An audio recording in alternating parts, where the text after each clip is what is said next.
Assalamualaikum warahmatullahi wabarakatuh.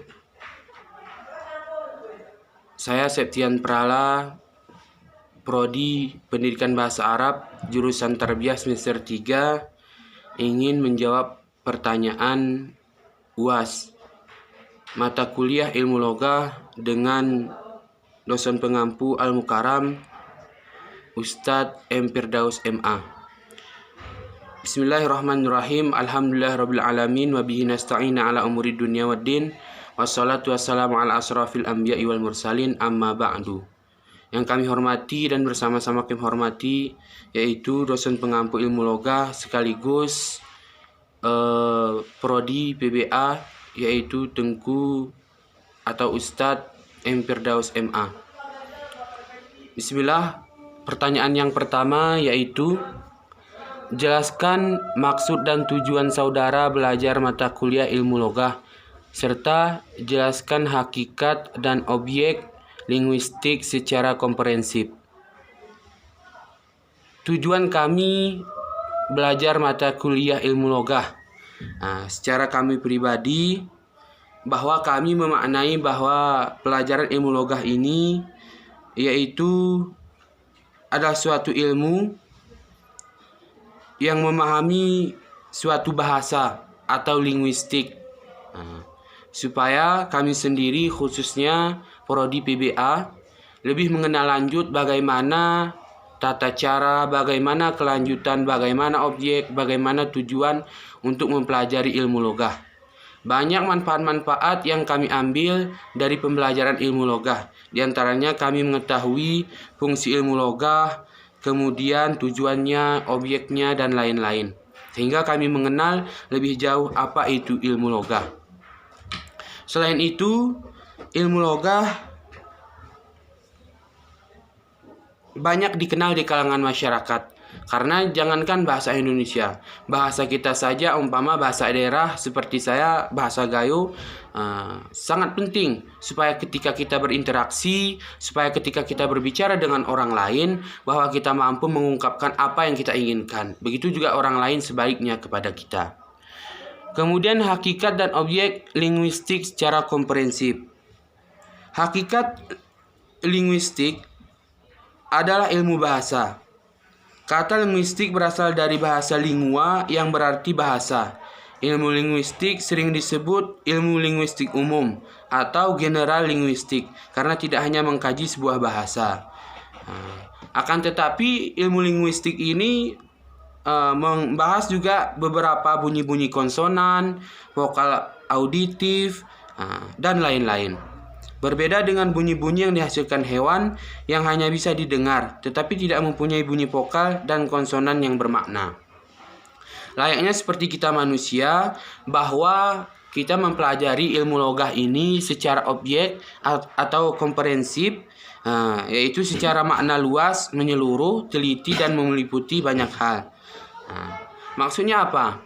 Ketika kita mempelajari ilmu linguistik, bahwa kita mampu menerapkannya di kehidupan kita sehari-hari. Baik itu dari kaidah bahasanya, baik itu dari susunan bahasanya, atau lain-lain. Seperti itu tadi, dibedakan kita dengan hewan. Nah, kalau hewan, sebagian hanya kodenya saja. Umpama seperti kucing, dia meong. Kalau harimau mengaum, kalau ayam berkokok. Itu hanya sebagai tanda bahwa seekor ayam, seekor monyet, seekor kucing, dan lain-lain. Berbeda halnya dengan manusia. Manusia yang berbicara sesuai dengan kaidah linguistiknya, kaidah susunan bahasanya.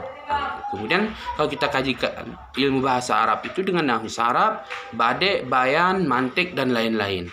Itu untuk jawaban soal yang pertama. Yang kedua, soalnya, jelaskan kedudukan linguistik sebagai ilmu semiotik, serta jelaskan hubungan linguistik dengan disiplin ilmu yang lain, psikologi, filsafat, sosiologi, dan lain-lain. Kedudukan linguistik sebagai bagian dari semiotik. Sebelum panjang kita membahas, kita kaji mengenai pengertian semiotik. atau ilmu ketandaan, atau lebih disebut dengan studi semiotik. Dalam tradisi Saussure disebut semiologi, adalah studi tentang makna keputusan. Ini termasuk studi tentang tanda-tanda dan proses tanda, semiosis, indikasi penunjukan kemiripan, analogi, metafora, simbiosis, dan lain-lain. Intinya, untuk ilmu semiotik ini, bahwa kita dikaitkan dengan keputusan tentang makna tentang keputusan segala sesuatu yang kita ucapkan. Maknanya itu, makna bahasa Arab itu khususnya, maka kita bahas pada ilmu semiotik. Ilmu semiotik. Dan kedudukan ilmu semiotik dalam bahasa Arab ini sangat penting. Karena ketika kita berbicara, kemudian tak tahu makna, sama saja. Intinya kita harus tahu makna, tahu bahasa, tahu lafaz, dan apa yang kita bicarakan, apa yang kita ucapkan itu dimengerti oleh orang lain. Bukan dalam arti kata ketika kita belajar bahasa Arab, kita sendiri saja tidak tahu apa artinya itu. Malah kita mengajar orang lain, malah orang lain kita ajak berbahasa Arab. Intinya harus kita junjung tinggi, yaitu ilmu semiotik, supaya kita lebih kenal maknanya lebih dalam. Selain itu, dalam bahasa Arab ada istilahnya ilmu tafsir. Sebagian kata-kata bahasa Arab itu harus menggunakan tafsir, penjelasannya maksudnya. Apa sebenarnya tujuan dari semua itu. Kemudian hubungan ilmu linguistik dengan disiplin ilmu. Baik itu ilmu filsafat, ilmu psikologi, sosiologi, dan lain-lain. Hakikat yang pertama, hakikat ilmu linguistik dan psikolinguistik. Jadi, linguistik berasal dari kata bahasa Arab, berasal dari bahasa lingua, yaitu yang artinya berasal dari kata Latin yang masih serupa dengan lingua atau language, atau bahasa Prancisnya lingua, dan bahasa Italinya lingua. Itu artinya bahasa, pengucapan. Kalau kita kaitkan dengan psikologi, dengan sosiologi akan membahas tentang variasi bahasa tersebut. Bila dideskripsikan, sosiologi akan mempelajari masalah hubungan variasi bahasa ditinjau dari tingkah laku masyarakat. Sebaliknya, linguistik akan mempelajari variasi bahasa tersebut ditinjau dari aspek kebahasaannya. Intinya, kalau untuk hubungan antara ilmu linguistik dan sosiologi itu sangat berhubungan erat. Karena ilmu bahasa membahas tentang variasi bahasanya, kemudian sosial ini menghubungkan antara pihak satu dengan pihak yang lainnya. Karena kalau kita kaji ini, ilmu bahasa kita tidak bisa berbicara sendiri. Intinya kita harus membutuhkan lawan bicara. Lawan bicara itu yang dimaksud dengan ilmu linguistik. Kan nggak mungkin kita berbicara dengan batu seperti itu kan. Intinya harus dengan makhluk sosial, apapun itu. Dan dalam Islam juga kita diajarkan selain dengan manusia, juga diajarkan bersosial dengan tumbuhan, dengan hewan, intinya benda mati lah. Itu hubungan antara linguistik dengan ilmu sosial. Kemudian yang kedua, hubungan ilmu filsafat dengan linguistik. Seperti yang kami jelaskan tadi, bahwa ilmu linguistik itu membahas tentang variasi bahasa, sedangkan ilmu filsafat mengarah pada perkembangan linguistik. Bahasa sebagai menjadi berkembang sebagai sarana ilmu pengetahuan, khususnya dalam perkembangan metodologi ilmiah, logika, dan epistemologi. Maksudnya bagaimana? Ketika kita kaitkan ilmu linguistik dengan ilmu filsafat, bahwa pengaruhnya mengarah kepada perkembangan linguistik. Umpama seperti pada zaman dahulu bahasanya bagaimana. Kalau kita kajikan dengan sekarang ini, kan setiap masa itu boleh ada yang berganti. Atau boleh saja perkembangannya itu sesuai dengan kurun waktunya.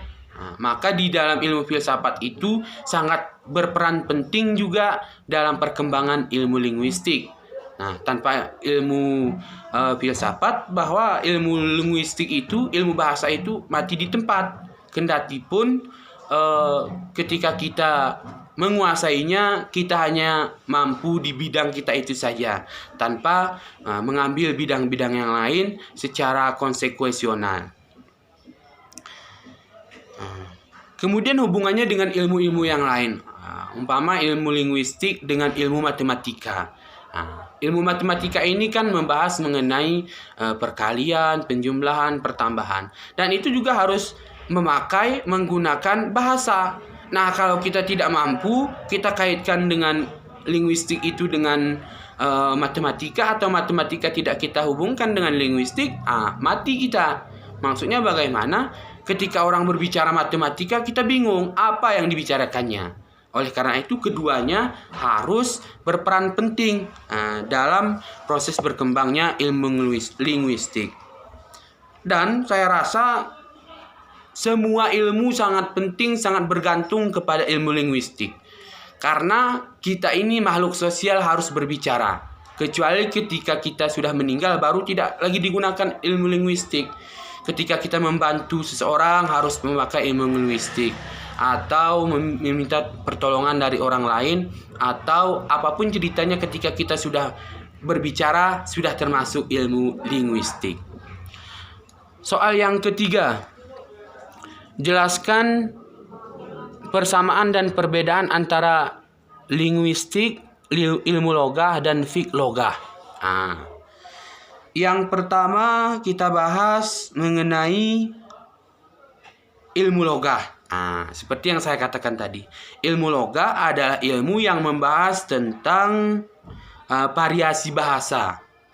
Yang dimaksud di sini variasi bahasa Arab, karena al-logah itu berasal dari bahasa Arab yang artinya bahasa. Secara terminologi, istilah ilmu logah oleh linguis Arab didefinisikan sebagai berikut. Huwa al-ilmu allazi yabhasu fil lughah wa yatakhizuha ma'uzan lahu fayadurusuha min nahiyat wa shifah wa takririyah wa mubakarah. Itu secara terminologi. Secara istilah, bahwa bahasa ilmu linguistik ini membahas mengenai bahasa yang membutuhkan kepada pembicaraan dan sosial, seperti yang telah kami katakan tadi. Kemudian fiqh al-logah. Secara definisi fiqh al-logah yaitu al-fiqh yang artinya memahami secara mendalam, dan al-logah artinya ucapan-ucapan yang terdiri dari sekelompok manusia, dan itu juga merupakan melahirkan maksud dan kehendaknya. Intinya, kalau ilmu logah itu mengenai bahasanya, kalau fiqh al-logah itu memperdalam, memahami secara mendalam, umpama kata dalam bahasa Arab. Umpama kita kasih contoh, umpama pulpen, kalamun. Apa yang dimaksud dengan pulpen ini? Secara mendalam kita bahas, maka itu kita telah mempelajari ilmu fiqh al-logah. Seperti itu kurang lebihnya. Kemudian, adapun perbedaan antara ilmu logah dengan fiqh al-logah. Yang pertama, cara pandang ilmu al-logah terhadap bahasa berbeda dengan cara pandang ilmu al-logah. Yang pertama memandang atau mengkaji bahasa untuk bahasa, sedangkan yang kedua mengkaji bahasa sebagai sarana untuk mengungkap budaya. Yang kedua, ruang lingkup kajian fiqh al-logah secara luas dibanding ilmu al-logah. Fiqh logah menangani untuk mengungkap aspek budaya dan sastra. Para sarjananya melakukan komparasi antara satu bahasa dengan bahasa yang lainnya. Yang ketiga, secara historis, ilmu al-fiqh al-logah sudah lebih lama digunakan istilah ilmu al-logah. Yang keempat, sejak ditetusnya ilmu al-logah sudah dilabeli kata ilmiah secara konsisten. Sedangkan fiqh al-logah masih diragukan keilmiahannya. Yang kelima, mayoritas kajian fiqh al-logah bersifat historis, komparatif, sedangkan ilmu al-logah lebih bersifat deskriptif atau sinkronis. Nah, itu perbedaannya. Persamaannya, ilmu logah dengan ilmu fiqh al-logah. Yang pertama, Ibnu Faris, Sa'labi, dan Ibnu Jinni, walaupun tampaknya mereka belajar bahasa sebagai alat, tetapi pada akhirnya studi mereka diarahkan untuk mengkaji bahasa Al-Quran. Nah, yang kedua, dalam fiqh al-logah, orang Arab tidak membahas masalah asal-usul bahasa. Lain halnya dengan para psikolog barat dalam filologinya. Yang ketiga, filologi lebih cenderung bersifat komparatif, sedangkan orang Arab dengan fiqh al-logahnya tidak pernah melakukan perbandingan bahasa. Yang keempat, filologi lebih cenderung membahas bahasa yang sudah mati, sedangkan fiqh al-logah tidak pernah membahas bahasa demikian. Yang kelima, para filolog mengkaji dialek-dialek Indo-Eropa, sedangkan orang Arab tidak. Nah, itu perbedaan dan persamaan antara ilmu logah dan ilmu fiqh al-logah. Kemudian pertanyaan yang kelima, pertanyaan yang keempat, jelaskan mengenai ilmu perkamusan atau leksikologi yang saudara ketahui. Nah, menurut kami, Ustadz, bahwa leksikologi itu ada suatu cabang ilmu linguistik yang mengkaji tentang kosakata dan maknanya. Leksikologi adalah ilmu yang menganggap bahwa leksikon sebagai objek kajiannya. Tidak hanya itu, leksikologi juga mencakup masalah aspek ejaannya dan masalah pengembangan istilah. Nah, mengkaji kosakata, kita katakanlah seperti air, hadama. Kemudian air ini pada dasarnya warnanya bening. Kemudian setelah ditaruh kuku bima, kemudian lebih mendalam maknanya, kenapa bisa berubah, kemudian apa bahasanya, dan secara dalam kita pelajari kenapa bisa berubah, kemudian apa bahasanya, kemudian dan lain-lain. Intinya ilmu leksikologi ini mengkaji tentang kosakata dan maknanya secara mendalam. Kemudian pertanyaan yang kelima, jelaskan tentang kedudukan language parallel kemudian language menurut Ferdinand de Saussure. Yang pertama kita bahas mengenai kedudukan language menurut Ferdinand de Saussure. Linguis adalah keseluruhan sistem yang berfungsi sebagai alat komunikasi verbal antar anggota masyarakat bahasa yang sifatnya abstrak. Linguis secara sederhana dapat digambarkan sebagai konsep bahasa yang masih ada dalam pikiran manusia, belum berupa tuturan. Linguis bersifat abstrak dalam artian linguis adalah rancangan sistem kebahasaan yang ada dalam pikiran manusia, merupakan hasil dinamika masyarakat dari bahasa yang digunakan dan kumpulan yang disepakati oleh masyarakat. Misalnya, ketika manusia ingin berbicara, ia akan memikirkan dahulu apa yang ingin ia ucapkan. Proses ini manusia untuk mengutarakan ide atau penyusulan kata, itu yang dimaksud dengan language. Intinya, ketika kita berbicara, apa yang mau kita bicarakan? Ketika kita mau menemui dosen, apa maksud dan tujuan kita? Maka, itu yang dimaksud dengan language. Sebelum berbicara, kita berpikir apa yang kita pikirkan. Itu yang dimaksud dengan language. Yang kedua, la parole adalah realita fisik bahasa. Secara sederhana, parole dapat dikatakan dengan ucapan atau tuturan. Apa yang kita ucapkan, apa yang kita tuturkan, itu yang dimaksud dengan tuturan. Itu yang dimaksud dengan parole. Ya, itu dari pertanyaan yang nomor 5 tadi. Kedudukannya ini sangat tinggi juga. hampir sama juga pentingnya dengan ilmu logah. Nah, karena ketika kita sudah memahami ilmu logah, berarti kita sudah melewati ilmu language. Karena language ini sebelum kita berbicara, sudah ada kita pikirkan apa yang sebelumnya kita ingin katakan. Begitu juga dengan ilmu parol. Secara fisik dapat dikatakan sebagai ucapan dan tuturan. Ketika kita berbicara, nah fungsinya ada ucapan, adanya kata, dan kata-kata itu yang dimaksud dengan lafazol. Dan ketika kita sebelum menguasai ilmu logah, kita tentunya sudah bisa berbicara. Kan nggak mungkin anak bayi dikatakan mampu ilmu logah padahal dia belum bisa berbicara. Nah, orang yang sudah bisa berbicara sesuai dengan urutannya, sesuai dengan realitanya, maknanya sudah memahami ilmu al-lughah. Yang keenam, jelaskan istilah-istilah berikut menurut bahasa dan istilah. Fonemik. Yang pertama, fonemik itu adalah bagian ilmu dalam linguistik yang mempelajari atau menyelidiki bunyi bahasa yang diproduksi oleh manusia tanpa melihat fungsi bunyi itu sebagai pembeda makna dalam suatu bahasa atau istilahnya language. Ilmu fonetik menyelidiki bunyi dari sudut pandang tuturan dan ujaran atau parolel. Yang kedua, fonemik. Fonemik adalah kajian atau analisis bunyi bahasa dengan memperhatikan statusnya sebagai pembeda makna. Bunyi bahasa yang diucapkan oleh manusia, akan tetapi pembeda makna pada setiap bunyi bahasanya. Objek kajian dari fonemik adalah fonem, berbeda dengan objek kajian fonetik yang mengkaji fon.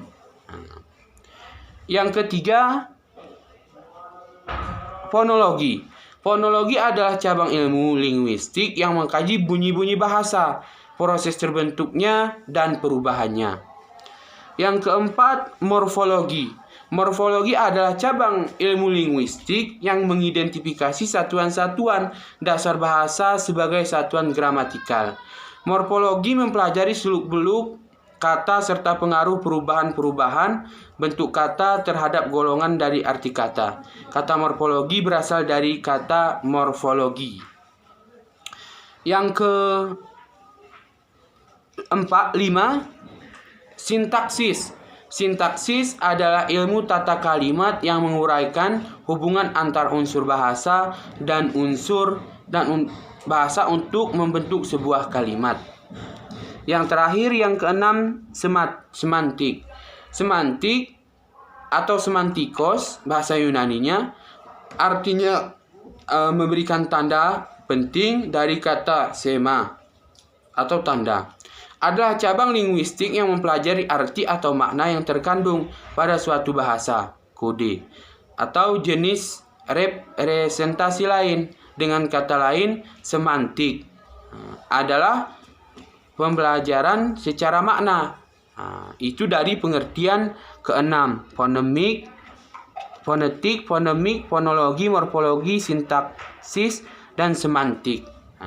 Itu jawaban dari kami, Ustadz. Maaf jika ada kesalahan. Kami mohon undur diri. Saya Septian Prala. Kalau ada kesalahan, kami mohon ampun kepada Allah dan minta maaf kepada Ustadz dan para rekan-rekan. Kita jadikan sebagai pelajaran. Mungkin hanya ini yang bisa saya sampaikan. Saya tutup. Billahi taufiq wal hidayah. Assalamualaikum warahmatullahi wabarakatuh.